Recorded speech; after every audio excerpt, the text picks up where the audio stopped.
My family sent me a fake invitation to keep me away from my brother's big day, but what I took back made them learn a lesson they'll never forget. I am Delilah Grant, 32 years old, living and working in Minneapolis. Since I was a child, I've grown used to being on the sidelines of my own family gatherings, parties, those moments people called together time. I was rarely invited. Every time I asked why, my mom would give a half-hearted smile. "You're busy, right? With that computer job of yours." That computer job she always mocked was the career I loved and had spent nearly 10 years building. A digital content strategist at a growing media company. I worked hard, earned a stable income, enough to buy my own apartment and make small real estate investments. But to my family, especially my mom and my brother Derek, it was all just fluff. "We do real work, Delilah, not sitting around tapping on a keyboard and calling it success." Derek had said that to my face during the only dinner I'd been invited to in the past 3 years. He works in construction. My mom used to be an accountant. To them, my work held no value. I no longer try to change their views. I used to. But every effort to explain, every attempt to share my accomplishments was met with cold dismissal. I once thought I was just being overly sensitive. Maybe they didn't mean it. Maybe they honestly forgot, but the forgetting kept happening. Like my 28th birthday, no calls, no messages. Last Thanksgiving, the whole family gathered at the old house. No one told me. Eventually, I realized the neglect wasn't accidental. "You doing okay, Delilah?" Only one person ever asked me that. My Aunt Isabel, my mother's younger sister. Aunt Isabel was nothing like the rest of the family. She used to live in Boston, worked as a freelance painter, and was the first to congratulate me when I bought my first apartment with my own savings. "Not everyone has the courage to live the life they want," she once told me after I shared how Derek mocked me. And sadly, not everyone knows how to respect that. She called me once a month sometimes, just to tell me about her latest painting, or to ask if I was sleeping okay. She was the only one in the family who truly saw me, not through job titles or achievements, but for who I really was. My mom was different. Her voice always carried this air of reluctant obligation whenever she checked in. "Delilah, that job still keeping you around? What if the internet crashes someday? Or worse? Derek's about to buy a house, you know. What about you? Still renting that tiny apartment?" I learned to smile, then go silent. Your 20s are supposed to be about growth and discovery. For me, it was a slow, painful journey of trying to please a family that never really wanted to understand me. I used to believe that if I were kinder, more successful, maybe one day they'd accept me. Last year, I sent my mom a photo album from a business trip to San Diego, where I spoke at an industry conference. All she texted back was, "Looks fine. No emojis, no questions, no congratulations." I got used to the empty holidays, used to my name missing from family group chats, used to birthday gifts that never arrived. But no matter how used to it I was, there were still nights where that quiet exclusion choked me awake over a message that never came. I'm not someone who gives up easily, but after 32 years, I started to realize some doors don't stay closed because you didn't try hard enough. Some were never meant to open for you. I was organizing files on my laptop when the doorbell rang. The delivery guy held a cream-colored envelope, elegant and firm in his hand. "Miss Grant, that's me." I signed, closed the door, and opened the envelope. Inside was a wedding invitation embossed with silver floral designs on thick, high-quality cardstock. The fresh ink smell still lingered just enough to make my heart race. "You are cordially invited to the wedding of Derek Grant and Natalie Boyd, April 20th at Palmetto Garden, followed by an evening reception at Lakeshore View Hotel." I read it over and over. My name was there, the print was crisp. No mistakes, this wasn't a mix-up. Derek, my brother, was getting married. I hadn't known he had a serious girlfriend. No one had mentioned Natalie. No invite to an engagement party. No photos in the family group chat I was never added to. But I was invited. For the first time in years, I wasn't left out of something important. And not just a dinner or birthday, but my brother's wedding. I sat there for a long time, clutching the card like it might disappear. Maybe this was the start of something new. I remembered what Aunt Isabel told me during a recent call. Sometimes it takes a big event for people to find their way back to each other. Maybe the wedding's that chance, Delilah. I decided to believe that. Over the next few weeks, I threw myself into preparations. I spent 2 afternoons trying on guest dresses at a designer boutique downtown. I chose an emerald green gown, simple, elegant, gently hugging the waist and flowing down like water. Not too flashy, but unforgettable. I booked a hair and nail appointment at my trusted salon, picked a pair of nude heels that fit perfectly, and found a shimmery clutch just big enough for my phone, lipstick, and a few mints. I also prepared a special gift, a custom digital portrait of Derek and Natalie, printed large on wood with a glass-trimmed frame. I commissioned an artist, reviewed every detail until it was perfect. I wanted them to know I wasn't showing up just because I was invited. I was coming with sincerity and grace like I always had. The day before the wedding, I decided to drive to Aunt Isabel's house in the Bloomington suburbs. Her small wooden cottage sat nestled behind a line of pine trees, peaceful and warm, just like her. I brought the wedding gift box with me, neatly wrapped in white paper and tied with a pale blue ribbon. She opened the door with her familiar smile, her eyes still as bright as ever. "Delilah. Oh, you look beautiful. Just the fitting, right?" I beamed and held up the gift box. "I wanted to show you the gift I'm giving Derek. Do you think it's nice?" She took the box, gently peeled back the paper, her eyes widening before she slowly nodded. "You put so much heart into this. It's beautiful." I sank into the sofa as she brewed tea. The familiar, cozy atmosphere calmed me after weeks of wedding prep. I told her about the dress, the shoes, even how the salon had saved my hair appointment slot. "I'm so excited, Auntie," I whispered. "I think maybe this time I'm truly welcome." Isabel stood still for a moment, then quietly poured the tea. When she returned, something flickered in her eyes, a hint of hesitation, something unsaid. Before I could ask, she smiled. "Tomorrow will be wonderful, and no matter what, I'm always on your side." I exhaled slowly, letting the tension in my chest dissolve. I didn't know why her gaze wavered, but I didn't want to doubt anything, not now, because tomorrow, I would stand under the spring sun in a garden full of flowers watching my brother marry the woman he loved. And for the first time in years, I wouldn't be standing on the outside. The next morning, I woke up early, full of anticipation. Soft sunlight poured through the window of Aunt Isabel's house like a whisper of a new beginning. I opened my suitcase, took out the emerald green gown, and smiled at how it shimmered under the light. Aunt Isabel was in the kitchen making coffee. "You're up early," she said evenly. I wrapped my arms around her from behind. "I just want everything to go perfectly today." She paused for a second, then turned to me. "Go into the living room. I have something I want you to see." I stepped inside without a word. On the table was a large photo album with a deep brown cover. She placed her hand on it for a moment, hesitating, then pushed it toward me. I sat down, opened the first page, and immediately felt my heart tighten. There was Derek in a navy blue suit holding Natalie's hand as she stood in a flowing white gown. They were smiling in the middle of a garden. On either side of them were my parents, my grandmother, uncles, aunts. Everyone was there. I quickly flipped through more pages. The reception, group photos, dancing, cake cutting, even aerial shots showing dozens of tables beautifully arranged. My throat closed. "What is this?" Aunt Isabel sat across from me, her hands gripping a coffee mug. "Delilah, please let me explain." I stared at the album. The wedding already happened. She nodded. Regret written all over her face. "Last weekend, Saturday. But the invitation said it's today." "I know." It froze. "You mean I was intentionally given the wrong date?" Isabel swallowed hard. I objected. "I fought with your mother, but they went through with it. They said you didn't fit the vibe that they wanted one perfect day without stress. I tried calling you. I did, but I didn't have the courage to tell you the truth." I stood up, taking a step back as the room seemed to shrink. I prepared. Everything, I whispered. The dress, the gift, the hair. So much hope just for them to humiliate me like this. My voice trembled. She stepped forward to touch my shoulder, but I gently pulled away. "I thought this time I was finally accepted," I said, holding back tears. "I thought they had changed."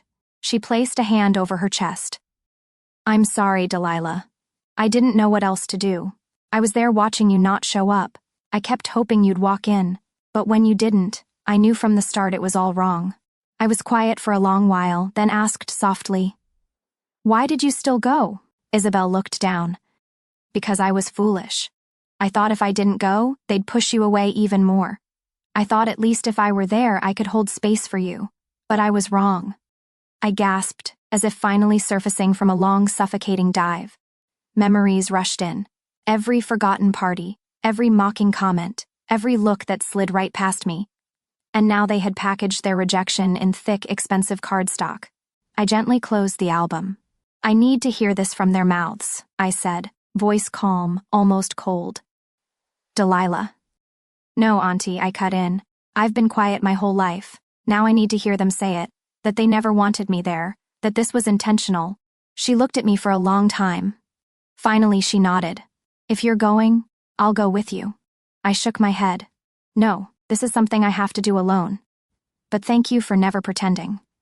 I walked out to my car, both angry and aching, but no longer uncertain. What I once feared had now been confirmed. There was no more room for blind hope. I looked in the rearview mirror and saw my silk gown still draped across the back seat. It really was a beautiful dress, but it wasn't meant for a wedding I was never truly invited to. That afternoon, I drove straight to my parents' house in the southern suburbs of Minneapolis. The same 3-bedroom wooden home still sat beneath the old maple trees like always. But today, every brick, every window pane felt foreign. I parked, turned off the engine, and sat for a few minutes to study my breath. My heart pounded, not from fear, but from the weight of a confrontation I'd been avoiding my entire life. As I stepped onto the porch, laughter echoed from inside. Light, carefree, I knocked. A few seconds later, my mother opened the door. Delilah. Her voice pitched upward, her eyes flickered with confusion. What are you doing here? I walked in without waiting for an invitation. In the living room, my father was sitting in an armchair holding a cup of tea. On the table was a stack of printed wedding photos. Derek and Natalie smiling hand in hand under white lanterns. Sitting beside him was Derek, still in his dress shirt, chatting with Natalie. She saw me first, her expression freezing. I looked at each person in the room. No one said a word. Only the ticking of the wall clock filled the silence. I came here to confirm something that shouldn't need confirming, I said, keeping my voice steady. The wedding happened last week, and my invitation was a deliberate joke. Derek set his cup down and leaned back in his seat, clearly annoyed. Do we really have to do this? He asked, glancing at our parents. I looked straight at my brother. I just need you to answer one question honestly. You never planned to invite me to the wedding, did you? Derek sighed, then shrugged. Yeah, that's right. I didn't want you there. The bluntness hit harder than I expected. But at least it was honest. Why? I asked. He rested his elbows on his knees, looking at me with exasperation. Because you always make things awkward. You don't say much, but somehow you make everyone uncomfortable. Do you even notice that, Delilah? You're like this gray shadow people have to tiptoe around. I swallowed hard. So, you're blaming me for the tension that other people created? My mother spoke up then, her voice cool and detached. Delilah, you don't fit in. No one says it out loud because they don't want to hurt your feelings, but that's the truth. You've always been on the outside, and that forces people to brace themselves when you show up. I turned to look at her, no longer surprised. So, it's my fault for existing in a way this family doesn't know how to handle. Natalie looked down, saying nothing. My father stared into his cup of tea as if hoping it would turn into an escape route. None of you ever considered that staying silent for years is its own kind of harm, I said, my voice beginning to crack. Derek scoffed. Actually, we were doing you a favor. Imagine how fake it would have been if you showed up and everyone had to pretend to be happy. Would you really want that? You don't get to decide what's best for me, I replied. You weren't the one spending 10 years feeling erased from your own family. My father finally spoke quietly but awkwardly. We just wanted the wedding to go smoothly by deceiving me. I cut in. By sending me a fake invitation and then laughing together at the reception when I didn't show up. My mother crossed her arms, her gaze cold. You're making a big deal out of this. It was a wedding, not some global summit. Everyone has the right to invite who they want. I looked at all 4 of them, a family I had once fought to be part of, had once placed hope in, and now they had nothing to offer but defensiveness and denial. No apologies, no remorse. I exhaled sharply. Thank you. At least today I finally got the truth. Not dodged glances or vague excuses, just brutal honesty. I turned and walked straight toward the door. As my hand touched the knob, I heard Derek behind me. Delilah, if you were smart, you'd understand. We were as gentle as we could be. I turned back calm. No, you were only gentle with each other. With me. You were never kind, just calculated in how you pushed me out. and I closed the door behind me. The early spring wind brushed past my shoulders, but I didn't feel cold. I left the house I once called home without looking back. The Minneapolis sky that afternoon was overcast, but inside me, everything felt strangely clear. Not relief, not sadness, just finality. Once I got into the car, I called Aunt Isabel. She answered by the second ring. Delilah. Her voice was soft but worried. I paused for a moment, then said quietly, "They admitted it, Auntie. Everything. Just like you suspected." There was silence on the other end. Then I heard her breath catch. "Are you okay?" I nodded, even though she couldn't see me. "I'm not falling apart. I'm not even angry. I'm just out of hope." "Then you're starting to see things clearly." I smiled faintly. "Thank you, Auntie, for always being in my corner, even if it was just a phone call or a look that didn't flinch. Without you, I probably would have believed I really was the problem." Her voice lowered. "Delilah, you were never the problem. You just refused to perform the version of yourself they preferred." I stared out through the windshield and said with clarity, "I think it's time I finally protect myself for real." 3 days later, I walked into the office of my personal attorney, Catherine Wells, the sharp woman who'd handled my real estate contracts for the past 2 years. She wore a black blazer, hair neatly pinned, eyes as focused as ever. "Delilah, is everything all right?" she asked, pouring me a cup of tea. I didn't beat around the bush. "I want to sever all financial ties with my family completely." She paused for a few seconds, studying me carefully. "You mean?" "I've helped them so much, but they've never once been grateful. They never even asked if I was okay. I've been paying my parents' property taxes for 3 years. I quietly funneled money through an anonymous maintenance fund to fix the roof, the pipes, the heating system, all through an LLC I set up under my name. No one ever knew." Catherine nodded, jotting things down.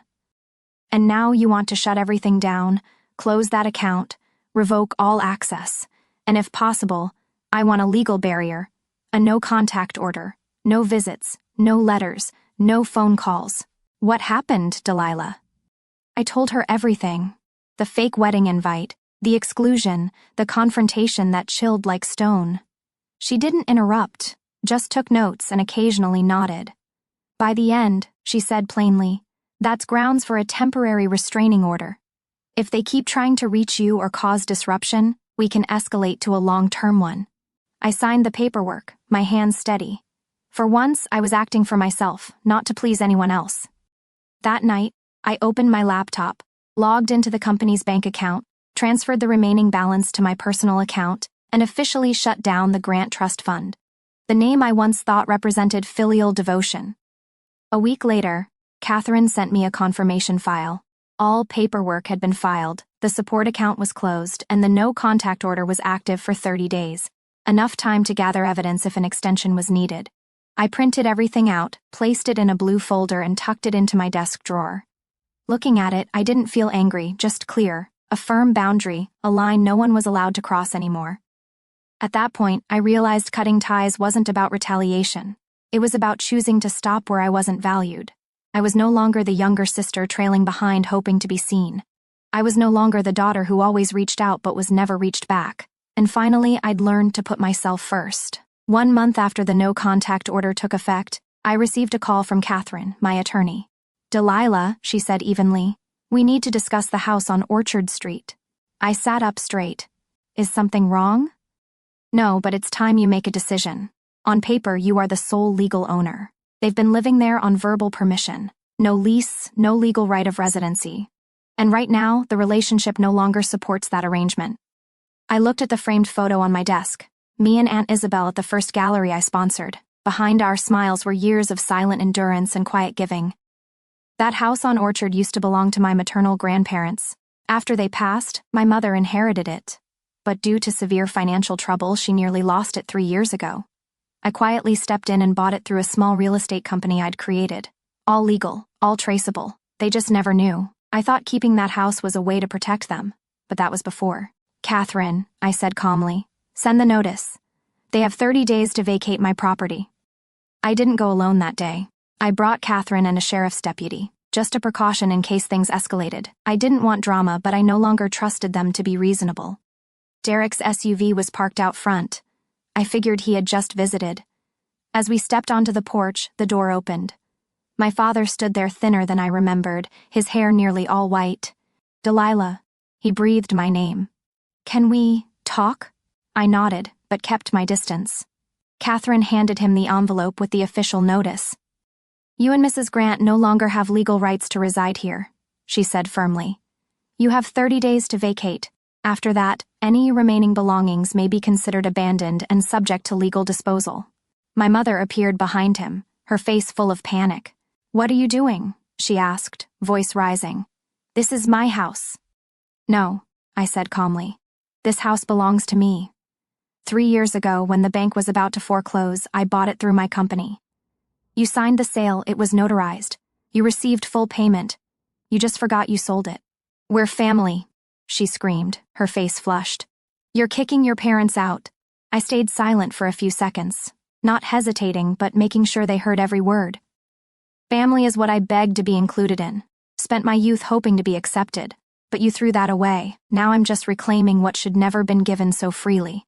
My father sat down on the porch step looking lost. We'll go, he said softly. Delilah, I'm sorry, but please give us time. I turned to Catherine. She nodded. We won't enforce immediate removal, but everything must be finalized within the legal time frame. I left without another word. 3 weeks later, I received an email from the law office confirming the house was vacated. No resistance. Keys were mailed back to me. I went to Orchard alone, stood in the living room that once held childhood Christmases. My mother laughing over cookie dough, my father fiddling with the lights, and later the same room where they so easily erased me from the family picture. I took a deep breath. The memories remained, but they no longer controlled me. For the first time, I truly owned everything, my property, my choices, and my own heart. I was in my office when a message came from the lobby downstairs. Someone named Grant is waiting for you at the front desk. They say they're your parents. I froze in front of my screen. That message dropped like a stone into the calm lake I had finally found inside myself over the past few weeks. The temporary restraining order had expired 10 days ago. I hadn't renewed it, not because I changed my mind, but because I knew if they ever came back I wouldn't need the law to keep them out of my life anymore. I took a deep breath, shut my laptop, and stepped out of my office. The elevator ride down stretched the moment I was about to face. When the doors opened, I saw them. My mother was wearing the old gardening coat. Her hair, once always meticulously styled, was now disheveled and noticeably grayer. My father sat beside her, his face pale, and for the first time I noticed his wedding ring was gone. I didn't walk over. I stayed at a distance, just enough to hear. Why are you here? I asked, calmer than I expected. My father looked up. Delilah, we have nowhere else to go. My mother stepped toward me, but I held out my hand, stopping her. We're staying at a motel just outside Brooklyn Center, she said, her voice. We can't afford to pay for another week. I didn't respond. They looked at me like strangers. Or maybe for the first time it was the truest form of our relationship. We're family, Delilah, my father said gently. You've helped before. Maybe you could help one more time. I looked at them for a long moment. I remembered everything I had done. The wire transfers under my company's name, the property taxes I paid, the roof repairs, the new heater I installed that winter. No one had ever asked who was behind it. They simply accepted it as if it were my duty. I'm not the family bank anymore, I said softly. My mother frowned. You're angry, I understand, but don't let temporary anger. It's not anger. I cut her off. It's clarity. I looked her in the eye. You once told me I didn't belong to this family. Derek said my presence made everyone uncomfortable. So now please live as if I never existed, the same way you've done for years. Tears welled up in her eyes. Delilah, we were wrong. I admit it, but life doesn't always give us a second chance. I let out a short laugh. Not joyful, just bitter irony. Yet, I gave all of you more than enough chances. I showed up to every dinner I wasn't invited to. I sent greetings that were never returned. I brought gifts to a wedding that, it turned out, wasn't what I believed. And now I have nothing left to give. Aunt Isabel's words came back to me like a breeze cutting through the heavy air. If they don't treat you like family, you don't owe them family treatment. I took a breath, then said slowly, I hope you both find a way to stand on your own. But that no longer has anything to do with me. My mother sobbed. My father looked down, shaking. Goodbye, I said, turning toward the elevator. Behind me. My mother called my name, her voice fading into a distant echo. That night, I didn't cry. I wasn't sad. I didn't second-guess myself. I made tea, opened the window, and let the spring breeze fill my apartment. The city lights shimmered on the petals of early cherry blossoms drifting down the balcony. On a crisp fall morning, I was preparing to present a new content campaign on the 16th floor when my assistant Megan stepped in holding a phone. "Delilah, someone named Natalie Boyd wants to meet with you. Should I decline?" I paused. It had been so long since I'd heard that name.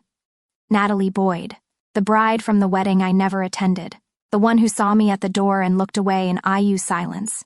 I thought for a few seconds, then nodded. Schedule her for next Friday afternoon.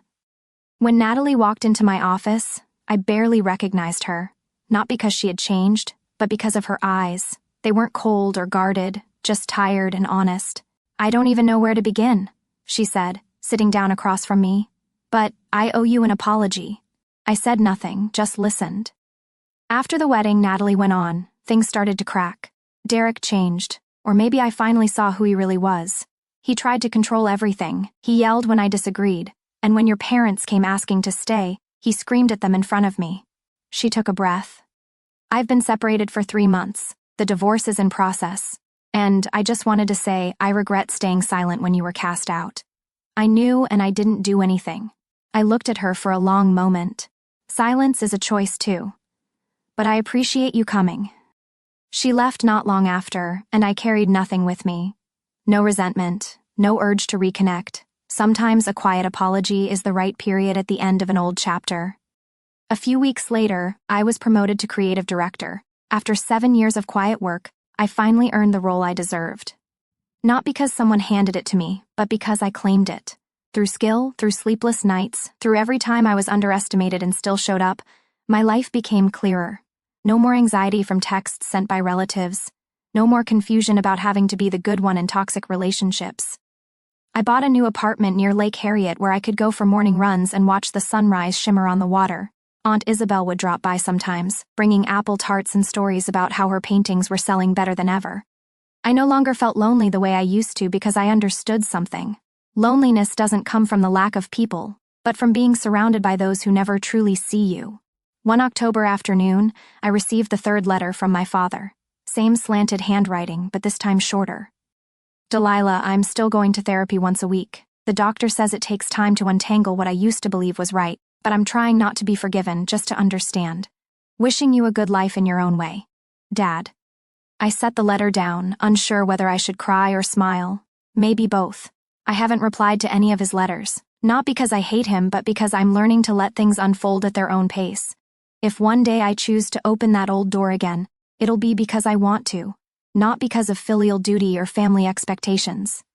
On a chilly evening, I stood on my balcony, watching golden leaves fall one by one onto the street below. The breeze brushed against my collar, gentle, like a quiet reminder that another chapter had ended.